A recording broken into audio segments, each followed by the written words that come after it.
Hello friends, मैं राम यादव आपका आपके अपने यूट्यूब चैनल में हार्दिक स्वागत करता हूं। तो शुरू करते हैं आज का वीडियो, जिसका टॉपिक है importance of secondary sales management.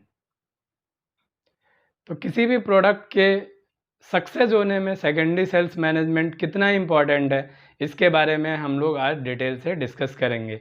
लेकिन उससे पहले अगर अभी तक आपने इस चैनल को सब्सक्राइब नहीं किया है तो सब्सक्राइब करें, बेल आइकन को दबा करके ऑल सेलेक्ट कर लें, जिससे इस चैनल पे आने वाली सारे वीडियोस के नोटिफिकेशन आपको मिलते रहें ऑन टाइम। तो अब इस सीरीज़ की जो अगली वीडियो है वो है how to increase secondary sales, जिसके बारे में हम लोग डिटेल में डिस्कस करेंगे, जो बहुत ही इम्पॉर्टेंट होता है किसी सेल्स पर्सन के लिए, कंपनी के लिए और डिस्ट्रीब्यूटर्स के लिए उनके ग्रोथ में। इस सीरीज़ की जो पहली वीडियो थी what is primary sales, secondary sales और टर्सरी सेल, जिसके बारे में हमने डिटेल में डिस्कस किया हुआ है। तो अगर अब तक वो वीडियो आपने नहीं देखी है तो आप चाह करके डिस्क्रिप्शन बॉक्स में उसका लिंक ओपन करके वो वीडियो देख सकते हैं। तो शुरू करते हैं आज का topic, importance of secondary sales management.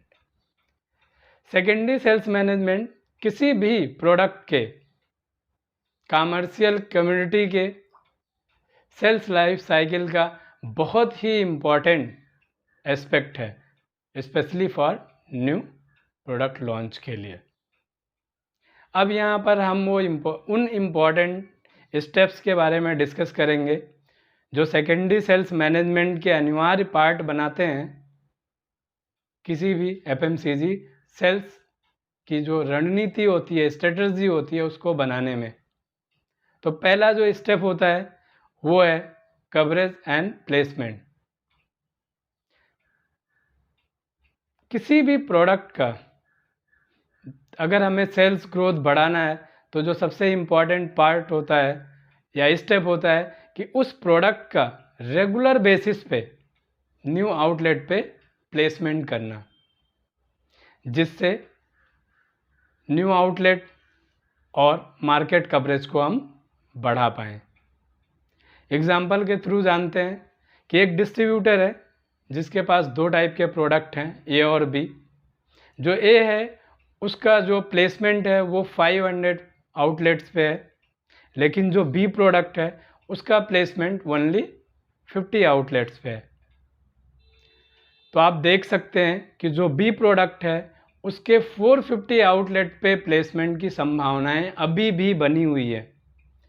तो इस तरह से आप देख सकते हैं कि किसी भी प्रोडक्ट के लिए उसका कवरेज कैसा होना चाहिए, प्लेसमेंट कैसा होना चाहिए, उसके लिए सेकेंडरी सेल्स मैनेजमेंट बहुत ही इम्पॉर्टेंट पार्ट है। अब हम डिस्कस करते हैं दूसरे स्टेप का, जो कि है product availability in shelf and adequate replenishment.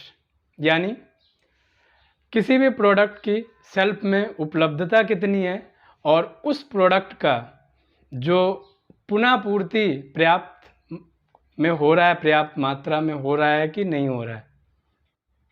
तो जैसा कि आप जानते हैं कि किसी भी प्रोडक्ट को जब उसके रिलेवेंट आउटलेट या रीजन में प्लेस करते हैं और उसके हाई डिमांड के टाइम पे उस प्रोडक्ट की आउट ऑफ स्टॉक होने की संभावनाएं बढ़ जाती हैं। इस केस में उस प्रोडक्ट का जो ऑर्डर बुकिंग है और ऑर्डर फुलफिलमेंट है, उसका जो प्लानिंग होना चाहिए वो कंसिस्टेंट होना चाहिए, क्योंकि आप जानते हैं कि जो ऑर्डर बुकिंग होता है उसका फुलफिलमेंट 100% नहीं होता है। इसलिए किसी कंपनी या डिस्ट्रीब्यूटर को फिल रेट को समझना बहुत ही ज़रूरी है, क्योंकि फिल रेट से ही हम उस प्रोडक्ट के सेल को, सेकेंडरी को कम या ज़्यादा कर सकते हैं। तो किसी भी प्रोडक्ट के ग्रोथ में जो फिल रेट होता है वो बहुत ही इम्पॉर्टेंट पार्ट होता है सेकेंडरी सेल्स मैनेजमेंट का। तो अब हम डिस्कस करते हैं सेकेंड स्टेप की, product positioning and brand recall factor. जैसा कि आप जानते हैं कि किसी प्रोडक्ट का सेल्फ में प्लेसमेंट सिर्फ हाफ स्टोरी है। उससे महत्वपूर्ण है कि उस प्रोडक्ट का मूवमेंट हो रहा है कि नहीं हो रहा है। अगर प्रोडक्ट का मूवमेंट नहीं हो रहा है तो ऑफटेक कम होगा और फिर हम सेकेंडरी नहीं कर पाएंगे। तो इसलिए ज़रूरी है कि प्रोडक्ट की पोजीशनिंग बहुत अच्छे से होनी चाहिए। एग्जाम्पल के लिए कि प्रोडक्ट को सेल्फ में उस प्लेस पे हम लोग प्लेसमेंट करें जो कि कस्टमर के आई लेवल पे होना चाहिए, यानी वो प्रोडक्ट कस्टमर को बहुत ही आसानी से दिखाई दे, जिससे वो उस प्रोडक्ट को ज़्यादा से ज़्यादा परचेज कर पाएँ। लेकिन इतना ही महत्वपूर्ण नहीं है किसी प्रोडक्ट को सेल के लिए। जो सबसे ज़्यादा महत्वपूर्ण है वो है उसका ब्रांड रिकॉल कैसा है। तो उसके लिए कंपनी को या डिस्ट्रीब्यूटर को उस प्रोडक्ट की रेगुलर बेसिस पे सैम्पलिंग करवाने रहनी चाहिए, जिससे जो कंज्यूमर है या कस्टमर है वो उस प्रोडक्ट को एक यूज़र के तौर पे देख सके अपने आप को। ये बहुत ही महत्वपूर्ण होता है किसी प्रोडक्ट के परचेज के लिए कि क्या कस्टमर या कंज्यूमर उस प्रोडक्ट को यूज़र के तौर पे देख रहा है, और वो बहुत ही इम्पॉर्टेंट है उसमें से प्रोडक्ट की सैम्पलिंग। उसके थ्रू कस्टमर जो है उसका टेस्ट, उसकी क्वालिटी, ये सारी चीज़ें जो है बहुत ही अच्छे तरीके से एक्सपीरियंस कर पाता है। और ये जो पार्ट है ये पार्ट है टर्सरी सेल का, और टर्सरी सेल जो है इंटीग्रल पार्ट है सेकेंडरी सेल्स मैनेजमेंट का, क्योंकि secondary sales management, secondary sales होगा, प्रोडक्ट आउटलेट पे प्लेसमेंट होगा, तो टर्सरी सेल होगा। तो अब हम डिस्कस करते हैं अपने फोर्थ स्टेप का, रिटेलर रिलेशनशिप एंड ट्रस्ट।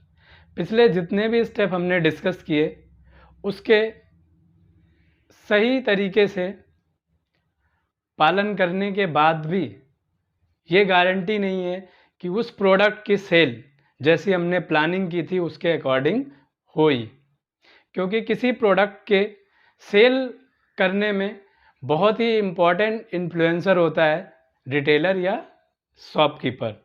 आप जानते हैं कि शॉपकीपर अगर कोई प्रोडक्ट किसी को सजेस्ट करता है तो वो कंज्यूमर जो है ज़रूर बाय करता है, क्योंकि करीब 60% जो कंज्यूमर होता है वो रिटेलर को बहुत अच्छे तरीके से जानता है। तो किसी भी प्रोडक्ट के सेल के लिए बहुत ही इम्पॉर्टेंट पार्ट है रिलेशनशिप कैसा है उस रिटेलर का, कंपनी के साथ में, डिस्ट्रीब्यूटर के साथ में और रिटेलर के साथ में। अगर किसी कंपनी ये चीज़ बहुत अच्छे से समझ जाती है तो उसका सेल जो है वो विपरीत कंडीशंस में भी बहुत अच्छा रहता है अपने कंपटीटर से। एग्जाम्पल के लिए हम लोग बात करते हैं कोविड टाइम में वो कंपनियां या वो डिस्ट्रीब्यूटर्स या वो सेल्स पर्सन जिनका रिलेशन रिटेलर के साथ बहुत अच्छा था, उन्होंने काफ़ी अच्छा बिजनेस किया कोविड टाइम में भी। तो बहुत ही इम्पॉर्टेंट स्टेप है सेकेंडरी सेल्स मैनेजमेंट में कि कस्टमर, कंपनी, डिस्ट्रीब्यूटर या सेल्स टीम का रिटेलर के साथ कैसा रिलेशन है, और साथ में उस प्रोडक्ट पे उस रिटेलर का कितना ट्रस्ट है, ये ज़रूर ना भूलें। तो रिटेलर को भी ट्रस्ट उस प्रोडक्ट पे बना रहना चाहिए। तो अब हम डिस्कस करते हैं अपने फिफ्थ स्टेप पे, प्रोडक्ट लॉन्चेस। कंपनी अक्सर अपने न्यू प्रोडक्ट लॉन्च करती है, लेकिन न्यू प्रोडक्ट के लॉन्च करने के बाद उसका सक्सेस होना या फेल होना डिपेंड करता है कि प्रोडक्ट को लॉन्च करने का टाइम क्या था, एरिया क्या था, आउटलेट क्या था, और आउटलेट या एरिया के इशूज क्या क्या हैं। साथ में डिस्ट्रीब्यूटर को क्या प्रोडक्ट की नॉलेज है, क्या उसको स्कीम की नॉलेज है, साथ में ही क्या वहाँ पे टर्सरी सेल के लिए उतना एफर्ट किया गया जितने एफर्ट की रिक्वायरमेंट थी। और जो बहुत ही इम्पॉर्टेंट पार्ट है वो है क्या कस्टमर का फीडबैक हमने प्रॉपर सही तरीके से कलेक्ट किया कि नहीं किया, और उसको हमने अपने अटेंशन में लिया कि नहीं लिया। ये सारे फैक्टर्स हैं जो किसी भी प्रोडक्ट के लॉन्च के लिए बहुत ही इम्पॉर्टेंट होते हैं।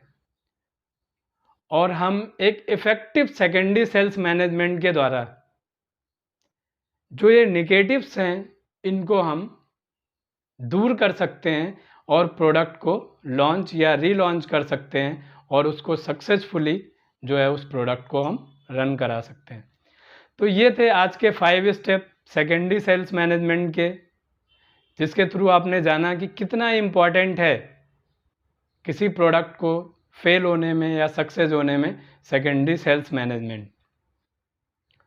तो अगर ये वीडियो आपको पसंद आई है तो प्लीज़ लाइक करें, शेयर करें उन कंपनी हेड्स को, डिस्ट्रीब्यूटर्स को या अपने कलीग्स को, जिससे वो सेकेंडरी सेल्स मैनेजमेंट की इम्पोर्टेंस को समझ पाएँ। साथ में अगर अब तक आपने चैनल को सब्सक्राइब नहीं किया है तो प्लीज़ सब्सक्राइब करें, जिससे हमें और भी वीडियो जल्द से जल्द बनाने में मोटिवेट करें। आज के लिए बस इतना ही। जय हिंद, जय Bharat, B dream, India green. Thank you for watching.